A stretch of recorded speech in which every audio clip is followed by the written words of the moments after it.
one of my missions or my purpose is to help change the world one leader at a time. So my hope is by some of the content I'm going to bring today, I do just that. All right, so I'm going to jump right in, guys. I have a couple different areas. We're going to jump around a little bit. So the first topic I have today, though, if you're writing anything down, this is the one you should write down. Success is never owned. Success is never owned. It is rented. And rent is due every single day. Success is never owned. It is rented, and rent is due every single day. You know, I hear people a lot talking about how they want to be, they use this word millionaire. They say words like, I want to make six figures. I want to do well so I have more freedom of time. I want to do well so I can do the things that I want to do. And whatever that means to that person, right? And it's very interesting because I noticed, and I was just saying this in one of my leaders meetings, was how when I was growing up in business, in our industry, and a lot of you guys in the same industry I'm in, I started to look around and watch I was watching other people. I was watching the masses. I was watching what other people were doing. And frankly, I was doing the opposite. So when a lot of people were going out, and don't get me wrong, I had my fair share of fun as early in my career. When people are going out on a Wednesday, on a Tuesday, on a Thursday, every day, for goodness sake, I wasn't doing it. Early in my career, I was, and I didn't get anywhere. And so I started to change my decisions. And I started to stop worrying about what other people thought, and I started getting really focused on what I wanted to accomplish.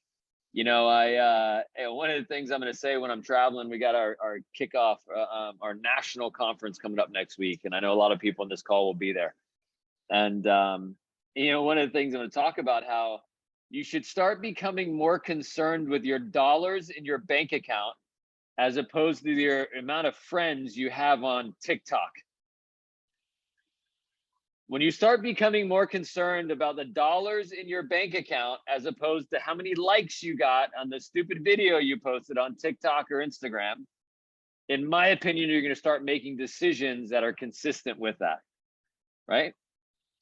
But the thing is, you got to know, if you want to be among the 1%, you want to be among the most successful people on the planet, you're going to start doing what they are doing. And what that means is, for me, excuse me, I just start planning more. I just start being more intentional with my time. I had to actually think through and have intent with what I was about to do next. I had to start sticking to my routines, my morning routines, my workout routines. I started to think about who I surrounded myself with. And I wasn't going to surround myself with negative people anymore. I said, I'm sorry, I don't have time for you. You don't have the mindset of an individual that's going to help me accomplish my goals. So unfortunately, I don't have time to spend with you. And I started to realize as I made those small decisions, again, these are decisions that the 1% make. But I started to realize when I started making those decisions, my career and my opportunities started to come faster. And so what I want you guys to do, so everyone has a why, or they have a reason they're doing what they're doing. So I hear people say things like, and I hear people young in their career, I want to take care of my mom. I want to, take care of my now girlfriend that I believe is going to be my wife. I want to, I want to buy my first home. I want to travel, to places, travel the world, travel the Caribbean, go to Greece, go to Ireland. I want to travel. I want you to remove the saying I just gave you. Remember, success is never owned. It is rented, and rent is due every day. I want you to change the word success with whatever your why is. So I'll give you an example. If taking care of your mom is one of the big reasons you work so hard, I want you to say, Taking care of my mom is never owned. It is rented, and rent is due every day. Being healthy could be a goal. Being healthy is never owned. It is rented, and rent is due every day. Being great in business, being a partner, being an owner, being a leader is never owned. It is rented, and rent is due every day. So, in my opinion, first thing for you guys to say is a mindset. If you guys want to be in the top 1%, if you want to get ahead and do well, it all starts in your mind. Then it becomes, it starts in your mind before it comes in your hand. I looked up some statistics. In Michigan, that's where I live. I was curious how, what the landscape is like. And in Michigan, there's about 200,000 millionaires. It kind of seems like a lot, I guess, but it's a very small percentage of households. It's less than 5% of households, create $1 million a year in revenue. And I started thinking about that and thinking about the high net worth people. And I started thinking to myself, well, what kind of industries are these people in? What do people do to create wealth? And I'll just give you some ideas of what some people do. Some of them are oral surgeons, orthodontists, psychiatrists. Some of them own their family practices. A lot in the medical field. A lot of literally 90% of this list are in the medical field. And then there's a small percentage that are CEOs and entrepreneurs. And it's funny because I remember thinking to myself in college and actually back in high school, my parents and I, my parents moved me, not Anna, they moved me from Dallas, Texas, which I'm excited to go there this weekend because we have conferences there, like I said. We moved to Florida, and the schools in Florida weren't the best. And I wanted to transfer it to a private school. There was a good soccer team there, a school, St. Thomas Aquinas, pretty well known for sports. I wanted to play sports in college. And in the letter that my dad typed out to the school administration on why they should accept me as a sophomore, and they don't really accept incoming sophomores, juniors, seniors. They pretty much bring in freshmen only. He typed in that letter how I was going to be a doctor. That was my goal. And how the educational piece of their school would help me be a doctor.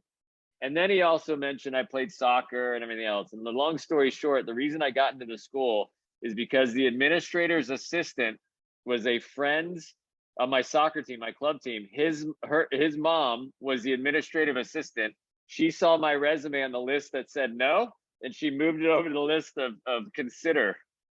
But we found out later, it wasn't the doctor pitch that got him. It was we had friends in the right places that got me into St. Thomas. And I was one of two people that transferred in that year that was not a freshman, which is kind of funny. But I thought I was going to be a doctor. I thought, hey, going to school for 4 years in undergrad, going to another 8 to 12 years in residency, and then doing the general practitioner stuff. I thought being in my mid 30s and then getting a chance to be a doctor was my route. And then when I graduated from college, I realized that I didn't want to be in school anymore. At 22, I was burned. I didn't want to go sit in a lecture hall and do nothing. I wanted to get into business. And I fell into our business, which is very interesting. They say majority of millionaires that are not in a specialization, that are not a doctor, they're not a brain surgeon, like my uncle is a brain surgeon, are normally start off in sales. They normally start off in a role where they're people facing. And just to give you guys a list, if you guys are interested in the wealthiest people on the planet, it's funny. I also looked up how many people, the most popular job in Michigan, Corey, you should look this up in Ohio too, is retail sales. It's the most popular job in Michigan, which is interesting. I'm like, hey, that's what we do. That's what we hire for. But obviously there's the Bezos family, the Buffett family, Zuckerberg, Bloomberg, the Waltons, Sheldon Adelson. Actually, one of my friends, Jim Majeski, had lunch with Sheldon Adelson a few months back. He's the guy that owns the Aria and a few Vegas hotels, to give you an example. Phil Knight, I just went to Eugene, Oregon with my wife and family, saw the world championships in track and field, and they were the ones that redid the entire Haywood Field that's very well known for track and field. The Knight family was complete donations. And then the Mars family, I don't know if you guys know candy bars, but the Mars family and these are billionaires. This is not just millionaires. So again, so I'm thinking about, hey, if I want to be in this exclusive group, I want to do well and have complete control of my life. How do I have to think? So, transitioning into what you guys are doing in sales. So I want to give you guys some tips on how to be better at what you're doing right now. I think a little bit of thinking about long term and big picture and why you're doing what you're doing and the mindset it takes. I'm going to give you guys some tips on how to be better in sales. There's interesting because I think sometimes in sales when I was young, I thought it was more of a transactional experience. And sometimes, frankly, I realized it was early in sales and I totally was missing the boat. In my opinion, if you want to be great in sales and you want to be great and a lot of you guys are in sales majority right now, is you got to shift it from being just a transaction to being a true relationship, a relationship sale. Now, what happens if you truly make that shift in it being a relationship experience and a relationship sale? Well, keep in mind, people do business with people they know, they like, and they trust. And so if you're approaching your day as, hey, I need to build great relationships with 3, 5, 10, however many people you need to build great relationships with to hit your goals, then you're going to get more business with people that like you, that trust you, and that actually refer even more business to you. And so there's actually, in business, I'm sure you guys know psychology, right? It's like how people think, how they look at things. In my opinion, this is more of sellcology. Oh, Corey, you like that? Sellcology. How do you sell better? What is the mindset of selling? And the mindset of selling is understanding that in every interaction, it's not a transaction. And maybe, yes, there's a credit card exchange. If you're selling cell phones like we do, maybe it's a update on billing for if you're doing energy, like some of you guys are like, yeah, okay, cool. There is a transaction, but the truth is there's a person behind the transaction. There's a human being. There's a relationship.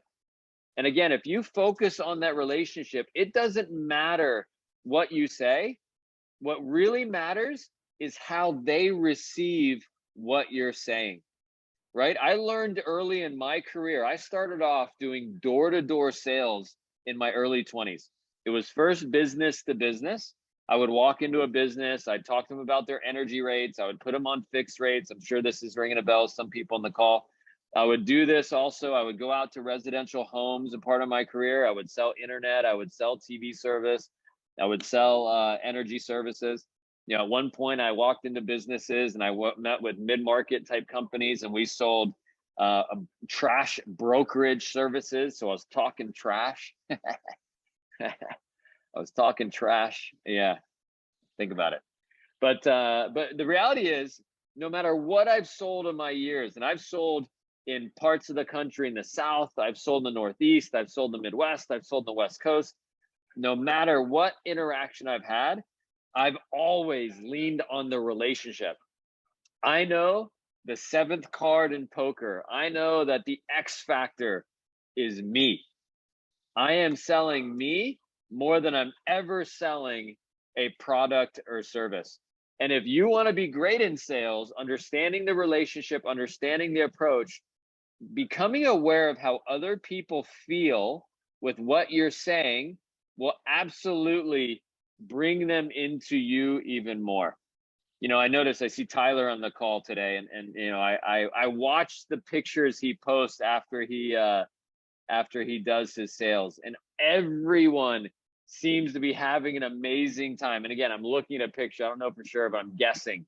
But when people like being around you, they are going to sign up with you. They're going to give you time. They're going to listen to you.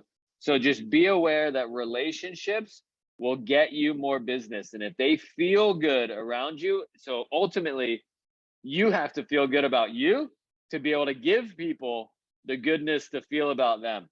So keep in mind, it's an inside outside effect, and keep in relationships and in sales. So the process goes like this.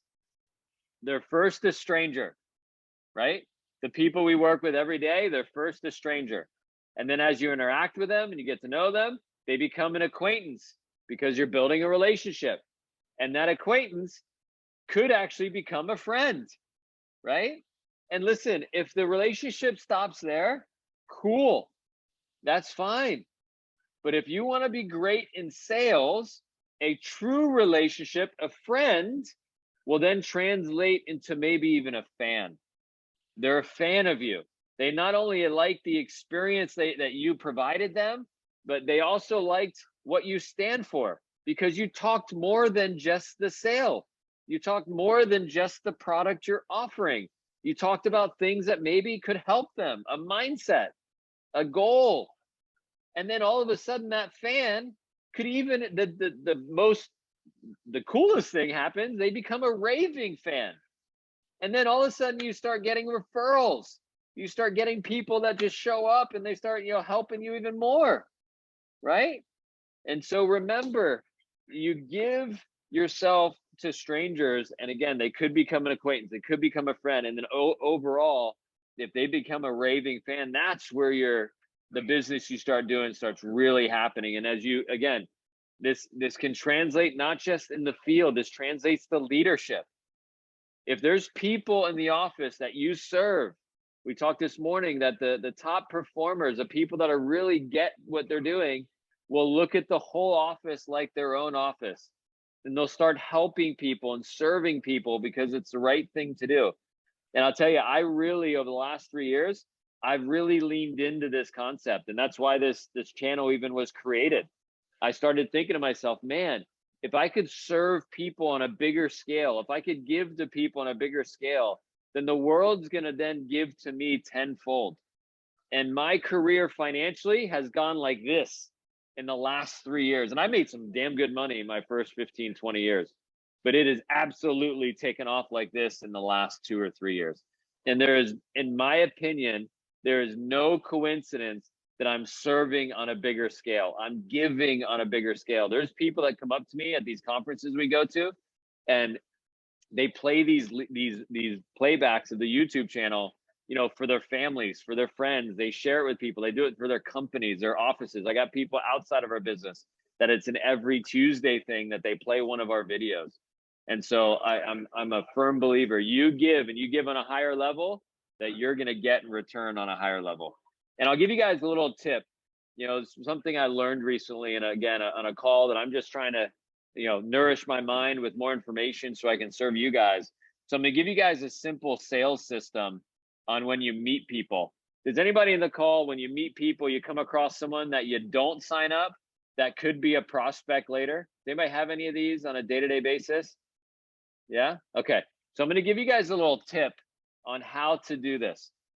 Because I think what happens is, yes, you can get someone in a store, you can engage them, and then you may have someone that you don't sign up that ultimately could sign up at some point, just maybe the timing is off, right?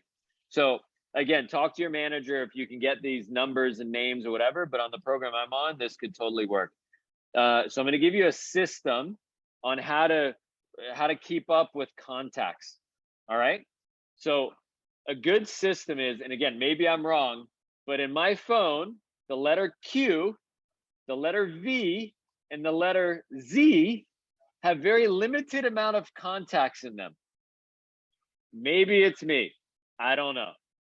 So the letter Q, when you meet someone for the first time, put the letter Q in your contact. So let's say I meet Corey, right? I'm going to put Q-Corey in my contacts. And then that's going to be the first name is going to be Corey Capone. That's his name. Q-Corey Capone. And then the last name is going to be something I remember about them, an interaction I had, or why they're in a potential customer. This is my potential customers, right? This is something like, hey, you know, interested in internet, needs some cell phones. I need to follow up with them. They have multiple properties, something like that, something that I could follow up with them on, right? And they're going to be in my queue, my queues. All right.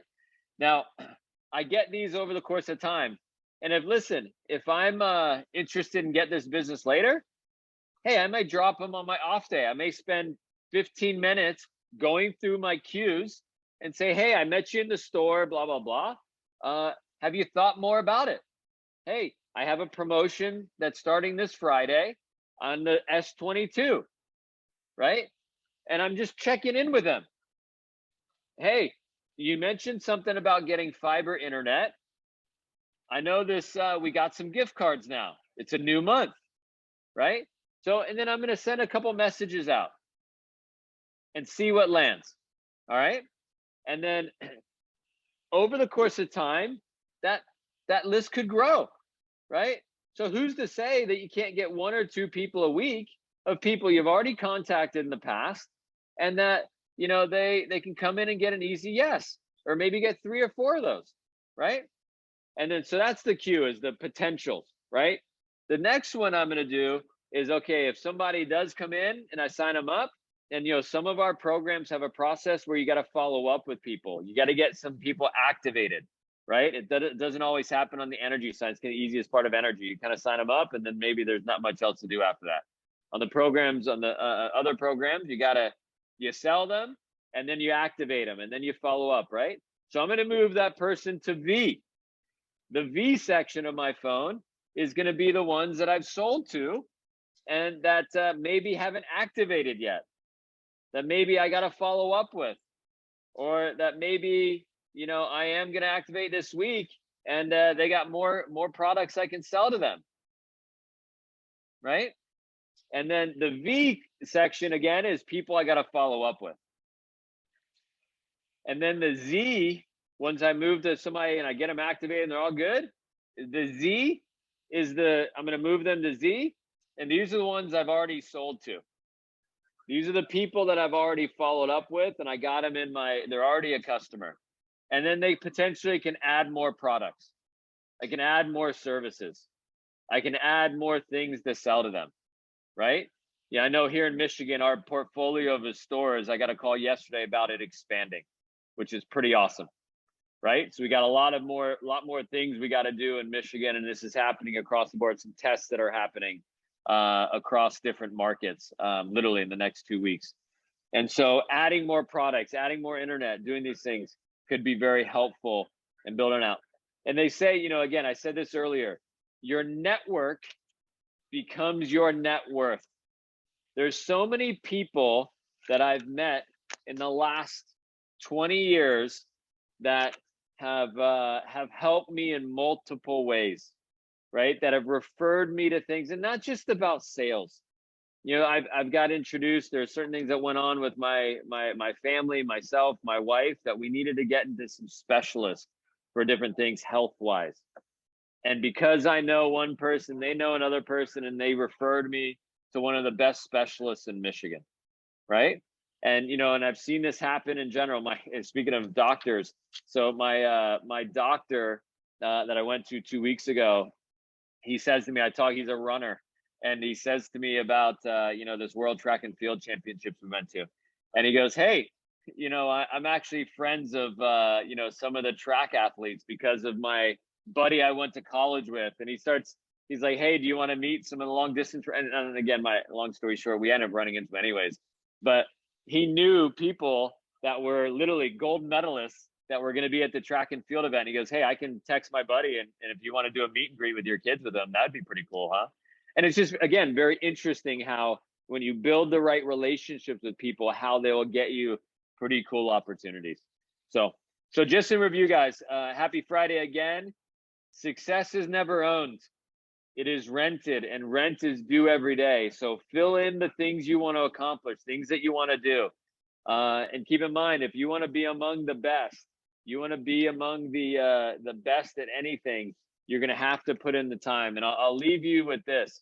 You know, this morning I was on a call again with a bunch of guys that, you know, and the guy that was speaking today, he's in Virginia. He owns 24 different dealerships. He started off in his late teens and early 20s as a sales rep. And he says, you know, knowing what he knows now, because he now hires and coaches and develops young leaders and young salespeople, a lot of GMs that run his dealerships.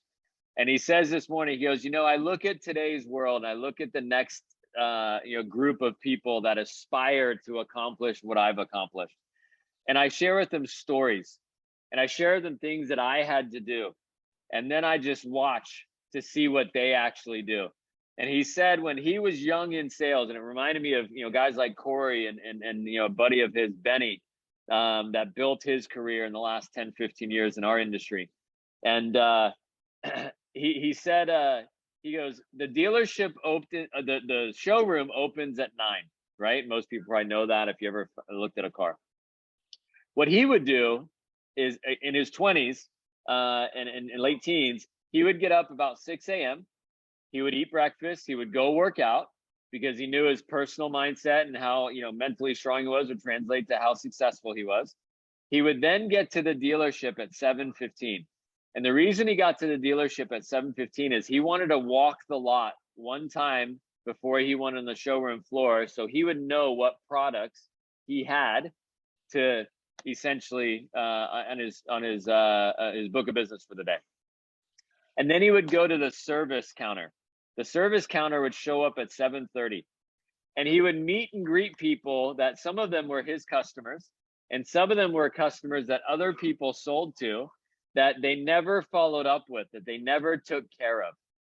And what he would then do is build relationships with everybody. And in his mind, and the people that were kind of orphaned, he would call them, that never got contact or never got support from their salespeople, he would connect with them. And he'd say, hey, if you ever needed me for anything, here's my card, here's my, you know, things. And I'm around. And he said he would do that for 30 minutes to an hour, depending on how busy the dealership was.